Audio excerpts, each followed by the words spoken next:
Today is Monday, October 21st. We have updates from the campaign trail, including former President Trump serving up fries and controversy at McDonald's, and a new promise from Elon Musk to give away $1 million every day until Election Day has some election law experts raising red flags. We'll explain. Also, what to know about a Georgia dock collapse and severe flooding in New Mexico. Plus, there's a new deal that could end the strike at Boeing, what we know about a frozen waffle recall, and get ready for a World Series matchup between two of the most popular teams in baseball. Those stories and much more news to know next. Welcome to The Newsworthy. All the day's news in around 10 minutes. Fast, fair, fun, and on the go. I'm Erica Mandy. Thanks so much for being here. You ready? Let's do this. Both presidential candidates are busy making their final arguments to voters, especially in those crucial battleground states. Vice President Kamala Harris positioned this election as a time when Americans will choose between hate and compassion. She encouraged Black churchgoers in Georgia yesterday to head out to vote, and she got an assist from Stevie Wonder, who serenaded her for her 60th birthday. Former President Donald Trump made a splash yesterday when he stopped by a McDonald's in Pennsylvania, where he used the fry cooker and served customers. He dished out plenty of jabs at Vice President Harris, too. Trump has frequently said Harris did not really work at McDonald's in the past, as she says she has, though at this point, he hasn't presented any evidence to support that claim. Harris has said she worked there while she was a student in the 80s. And for now, at least, it seems McDonald's is trying to stay out of it. There's been no direct statements from the company or credible news reports that prove one way or the other about Harris's employment there.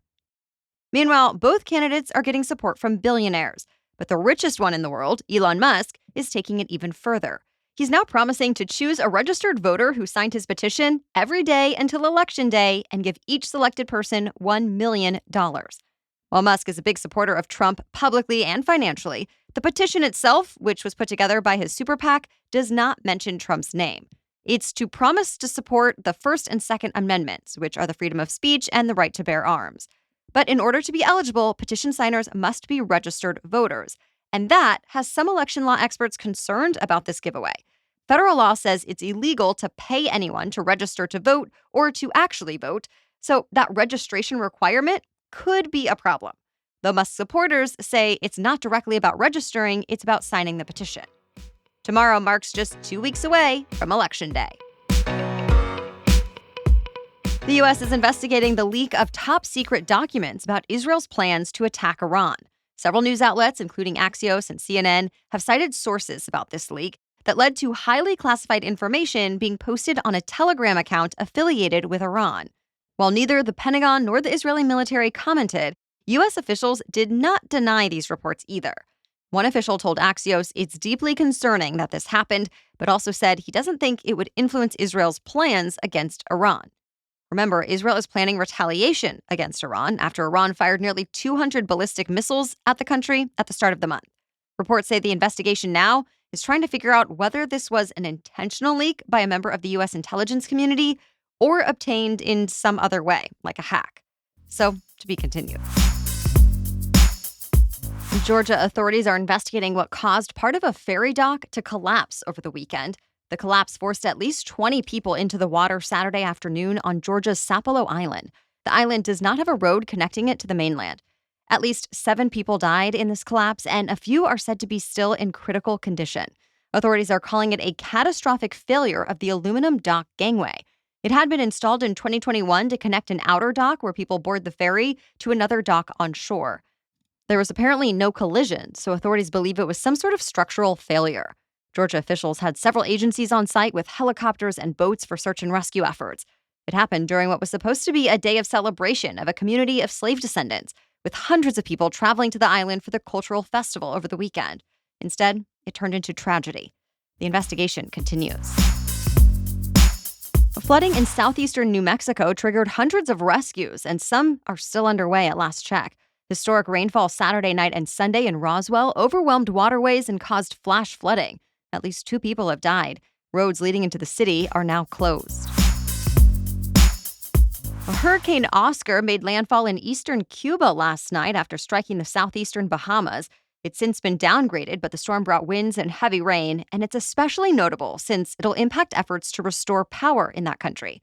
Even before the hurricane hit, Cuba has been dealing with nationwide blackouts the last few days. And the AP reports many Cubans are upset and are even protesting in the streets. Experts have warned for years that Cuba's power grid was on the verge of collapse. The energy minister said he hopes the full electricity grid will be restored by today or tomorrow. All right, we have more news for you still ahead. But first, a quick break. This episode of The Newsworthy is brought to you by Wildgrain. This fall, treat yourself and your loved ones to fresh, bake-from-frozen sourdough breads, fresh pastas and artisanal pastries, as well as limited-time seasonal items like apple cider donuts from Wildgrain. Wildgrain's boxes are fully customizable, so you've got the classic variety box. Then they recently launched a new gluten-free box and a plant-based box that's 100% vegan. In our box recently, we got fresh fettuccine and tonarelli, a beautiful sourdough loaf, flaky large croissants, slow-fermented brioche rolls, and more. It's such a treat to have these high-quality, delicious options ready to go in our freezer, and then it's so incredibly easy to bake. All items baked from frozen in 25 minutes or less with no mess or cleanup. It's amazing. Are you ready to bring all your favorite carbs right to your doorstep? For a limited time, Wildgrain is offering our listeners $30 off their first box, plus free croissants in every box when you go to wildgrain.com/newsworthy to start your subscription. That's wildgrain.com/newsworthy, or you can use the promo code newsworthy at checkout. Now, back to the news. The strike that shut down Boeing plants in the Pacific Northwest for over a month may be coming to an end. Boeing and the union representing the workers said they'd reached a tentative agreement over the weekend that would end the work stoppage. As part of the deal, workers would get a raise of 35% over 4 years, plus a $7,000 bonus for ratifying the new contract. Workers would also win back the performance bonuses that were going to be cut in the most recent proposal. 33,000 workers will vote Wednesday on whether or not to approve this deal. And approval is far from a given. The strike started last month when workers overwhelmingly rejected a deal that would have avoided a work stoppage. And it's cost Boeing already. The company lost more than $500 million in the first week alone. Because of that strike, Boeing hasn't been able to produce its best-selling 737 MAX jet, which was already coming off the line slowly because of safety concerns earlier this year. So the company has been eager to find an end to the strike. Stay tuned. Heads up, there's another food recall at some of America's biggest grocery chains. Frozen waffles sold at stores including Target and Walmart are being recalled because they may have been contaminated with listeria. Treehouse Foods makes these waffles, but they're sold under several brand names at stores all over the U.S. and Canada, like Best Choice, Great Value, Kodiak Cakes, and more. The company said it discovered the possible contamination during routine testing, but said no one has reported getting sick. If you have any of the affected products, though, you should return them or throw them out. We'll put a link to the full list of recalled waffles in today's episode notes on our website. It's the end of an era in American retail. The last full-size Kmart store in the continental U.S. has closed its doors forever.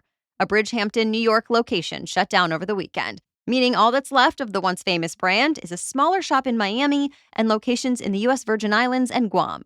Kmart follows in the footsteps of other retail brands that have gone out of business in recent years, like Radio Shack and Pier 1. Many of these businesses failed to keep up with competition from Walmart and online shopping giant Amazon. But industry experts also say other factors played a role, like poor leadership, failed acquisitions, and changing shopper behavior. And Kmart's downfall has been a long time coming. The company actually filed for bankruptcy back in 2002. Then in 2005, it merged with Sears in a deal worth $11 billion. But in the end, both companies sold off assets rather than investing in new strategies. And now they're part of American retail history. An epic WNBA Finals ended in an epic overtime game and the first ever championship for the New York Liberty. The Liberty beat the Minnesota Lynx 67-62 in overtime last night, winning the best-of-5 series 3-2. This whole series was a nail-biter. 2 of the 5 games went into overtime, and all but one of the games were super close, decided by just 5 points or fewer. The series caps what might be the WNBA's most successful season ever. And if you can't get enough championship excitement, the World Series matchup was decided over the weekend. The New York Yankees beat the Cleveland Guardians to get into the Fall Classic. Then the Los Angeles Dodgers took down the New York Mets to set up a dream matchup between 2 of the most popular teams in baseball. The World Series starts Friday. The Rock and Roll Hall of Fame welcomed a new group of legends to its ranks over the weekend. Cher and Mary J. Blige were 2 of the stars to be inducted at a ceremony in Cleveland. Other icons like Dionne Warwick, Dave Matthews Band, Ozzy Osbourne, A Tribe Called Quest, Kool and the Gang, Peter Frampton, and Foreigner also joined the Hall of Fame in a deep 2024 class. There were so many performances and speeches honoring the musicians that the ceremony lasted more than 5 hours. Cher used her speech to encourage women, then followed up by performing Believe with Dua Lipa. And it wasn't just the inductees themselves who made it a star-studded night. The celebrities introducing the musicians included Julia Roberts, Dave Chappelle, and Dr. Dre making appearances throughout the night. A TV special featuring the ceremony's highlights will air on ABC on January 1st. Well, that's it for the main news, so now it's time for Money Monday, when we talk about one interesting money-related news story. But first, this episode is brought to you by Skims. Especially when I work from home, I don't like wearing jeans every day because they're not as comfortable as leggings, and I stretch them out just sitting at my computer. Yet, I'm getting a bit tired of wearing leggings every day. Well, I'm glad to say the Skims Soft Lounge fold-over pant is a great alternative go-to option. I can wear them with the Soft Lounge matching tank and feel put together, and yet I'm comfortable all day. By the way, I love the matching tank enough that I wear it with everything and not just the fold-over pant. And yes, I'm still wearing my Soft Lounge long slip dress quite often. It really is the best one-and-done outfit that I can dress up or down. I wore it on vacation, hanging out by the pool the other weekend, and I've dressed it up and worn it out to a nice dinner, and I feel great every time. So shop the Skims Soft Lounge collection at skims.com, now available in sizes extra, extra small to 4X. If you haven't yet, be sure to let them know I sent you. After you place your order, select Podcast in the survey and select The Newsworthy in the drop-down menu that follows. Okay, now back to Money Monday. The lottery is about to get more expensive than ever to play. Tickets for the popular Mega Millions game are going up to $5, and that's more than double what they used to cost. You still have some time to buy tickets at the current $2 rate. The new price takes effect in April of 2025. And even though you'll have to fork over more money to buy a ticket, lottery officials are saying that the flip side is more prize money and more frequent winners. They also say the odds of becoming a winner will improve with the increase in ticket price. Mega Millions has not released exact numbers of new odds, but right now the odds are 1 in 302.6 million. The change in ticket price comes as fewer people are buying lottery tickets, even when the jackpot reaches hundreds of millions of dollars. Mega Millions hopes that by increasing how often the jackpot reaches a massive size, the game will draw in more casual players. Though for people who think $5 is just too much to shell out for a lottery ticket, there's still Powerball. The main competitor to Mega Millions, Powerball said it's keeping ticket prices at $2.